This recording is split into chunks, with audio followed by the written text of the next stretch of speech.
Welcome back to the Deep Dive. Today, we are on a pretty massive mission. We're trying to find the hidden architecture of success.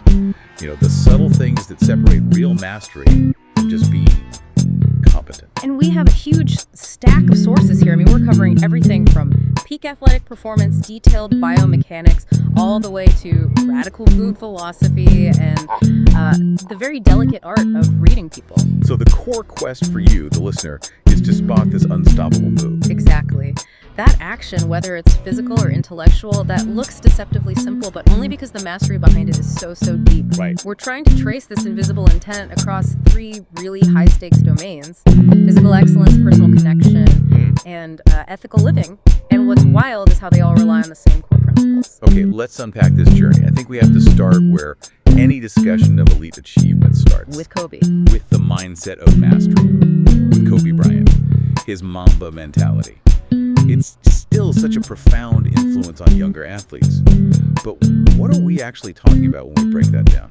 Well, we're talking about a complete, almost spiritual commitment to the craft. It's not just about working hard. It's about reframing what effort even is.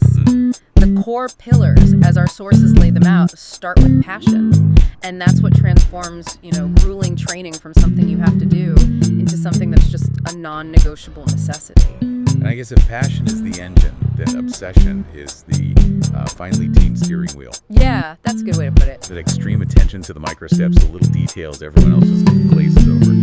But the one I find the most, brutal is relentlessness. Oh, for sure. That absolute refusal to settle for good enough. That feels like the highest hurdle. It is, because it demands constant self-criticism, and that flows right into the next crucial piece, which is resiliency. For the Mamba mentality, failure isn't a weakness, it's just data. It's diagnostic. It's just a learning opportunity that fuels the next attempt. You can't be relentless if you're not resilient. And I think you see this play out when players talk about clutch moments. Damian Lillard is famous for this. Dame time. Right. And he says his confidence isn't just random. It comes from knowing he put the work in. You feel like you've earned the right to be confident when the pressure's on. And that earned confidence is what creates those signature unstoppable moves. So let's shift to that now. Let's talk about the physical art of the fadeaway jump shot. Perfected by legends like Michael Jordan and Dirk Nowitzki. Exactly. The move is completely predictable. Everyone in the building knows it's coming, yet it's still almost impossible to stop. Which is the definition of mastery, isn't it? Knowing what's coming and being totally powerless to stop it. So how does a biomechanical analysis explain that kind of surgical efficiency? So our source material really gets into the physics here. When Jordan executed his pivot, the first key was establishing a really wide base of support for stability. Okay. But here's the critical part. He didn't just stand up straight and lean back. He flexed his trunk and dropped his hips way down. Wait, how does flexing your trunk and dropping your hips, how does that help stability when you're moving backwards? It creates a stable, lower platform.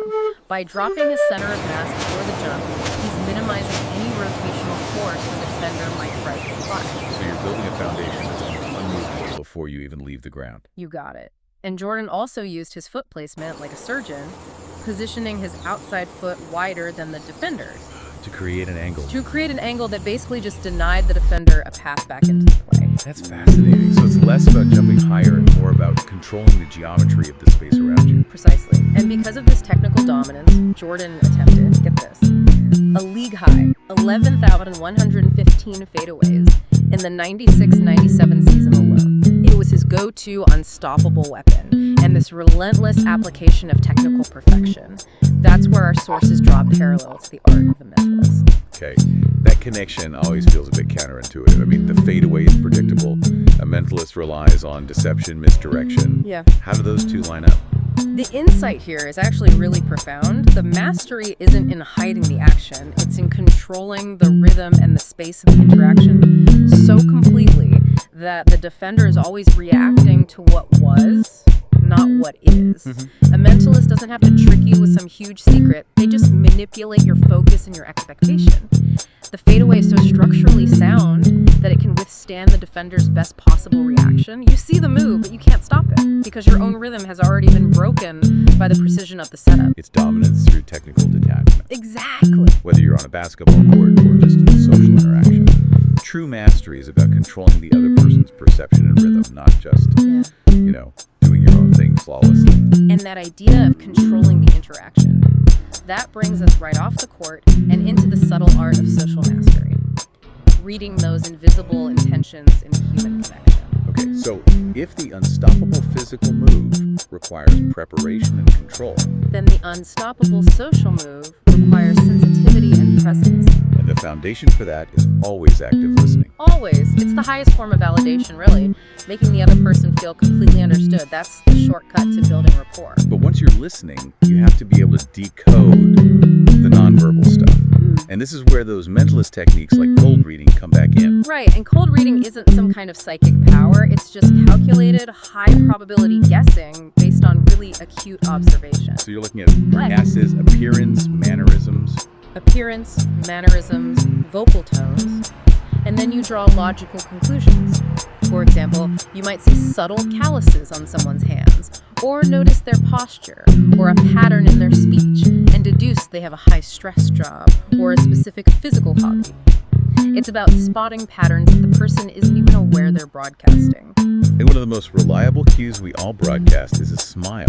What's the non-negotiable rule for telling a genuine smile from a purely social one? It's all in the eyes. Right. A genuine smile, a Duchenne smile, involves contracting the muscle around the eye socket. That's what makes the eyes narrow and gives you those little crinkles, the laugh line.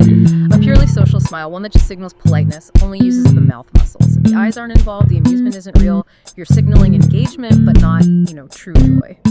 That's a really powerful tool to have in any interaction. Now let's apply this to relationships.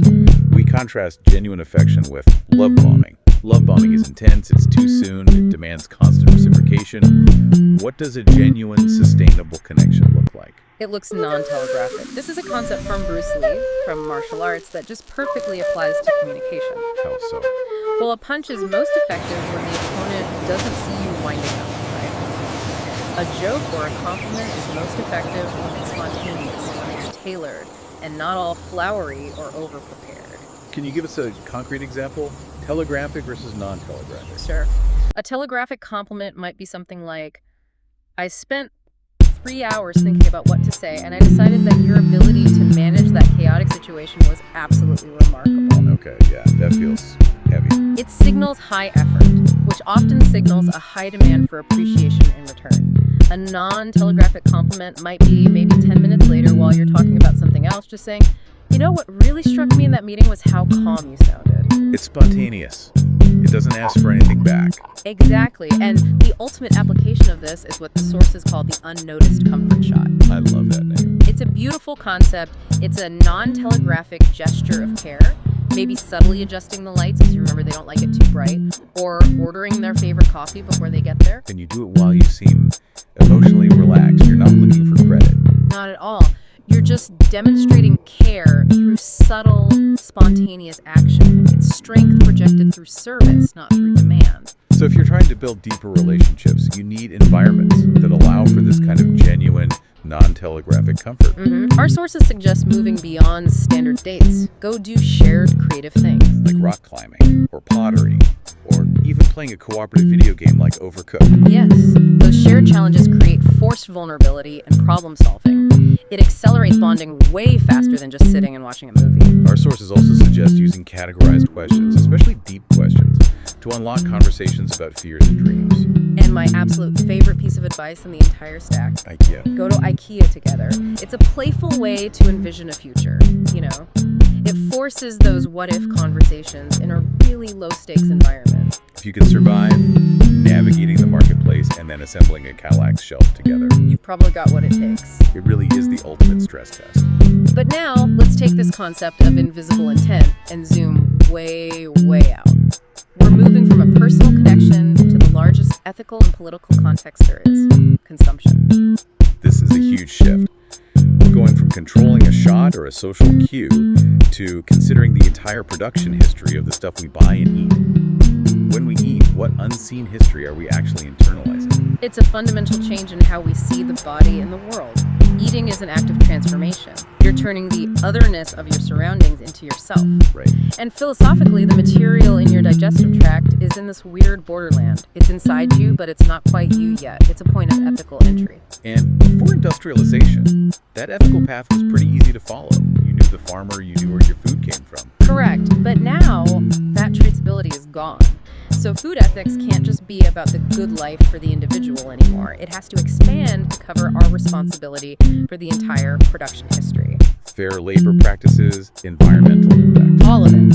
Food is an ethical subject. It's not indifferent or standardizable, and the political implications are massive. And yet we immediately run into that sociological finding you mentioned, the gap between what people say and what they do. It's a huge stumbling block. Attitudinal surveys consistently show high levels of support for, political consumption.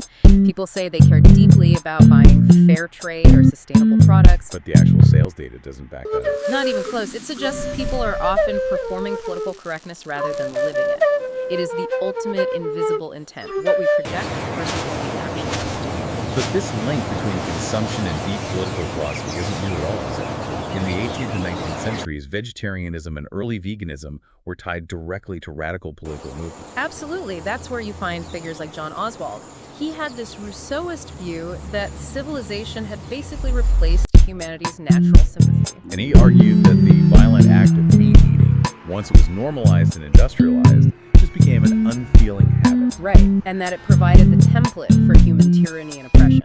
His argument was, if you can systematically objectify and kill animals without feeling, it's a very short moral step to doing the same to other groups of people. So the refusal of meat became a visible symbol of resistance to patriarchal society and capitalism. Right. Our sources even note that meat eating was analyzed as a key feature of hegemonic masculinity. That deep connection is illustrated so vividly in literature.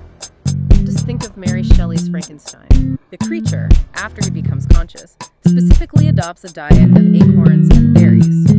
He's explicitly rejecting the civilization that created him, a civilization that practices what philosophers later called carnophalagocentrism. Okay, now that is a classic academic mouthful. Yeah. Can you break down carnophalagocentrism for us? I can try.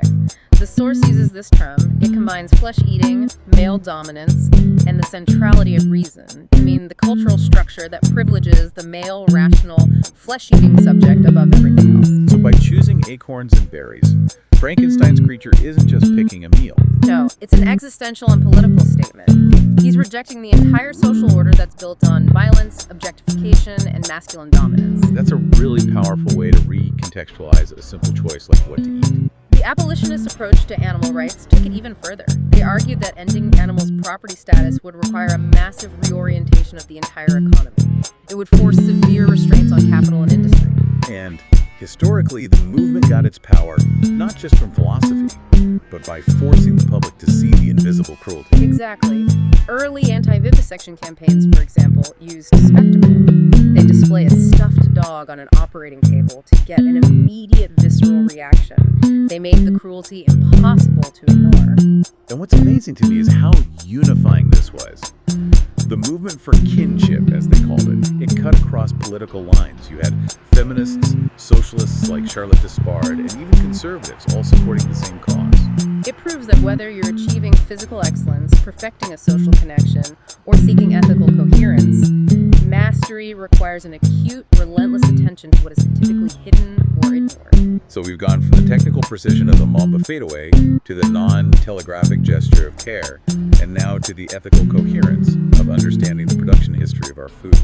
It's all about the preparation that removes the doubt. And if we tie this final thread to the bigger picture of strength and power, we find this perfect alignment between ancient philosophy and modern math. Well, The Stoic philosophers, Seneca, Marcus Aurelius, they argued that true strength is self-control, it's restraint. Cruelty and lashing out, they said, always spring from weakness and fear. and mathematically, Mathematically, game theorists like Robert Axelrod proved that tit for tat, basically reciprocity, the golden rule, is the most successful logical strategy over time. Being nice and forgiving actually generates more long-term success than being purely aggressive. true power, then, is defined by restraint and consistency, not by brute force. Right, and that brings us to our final provocative thought for you to mull over.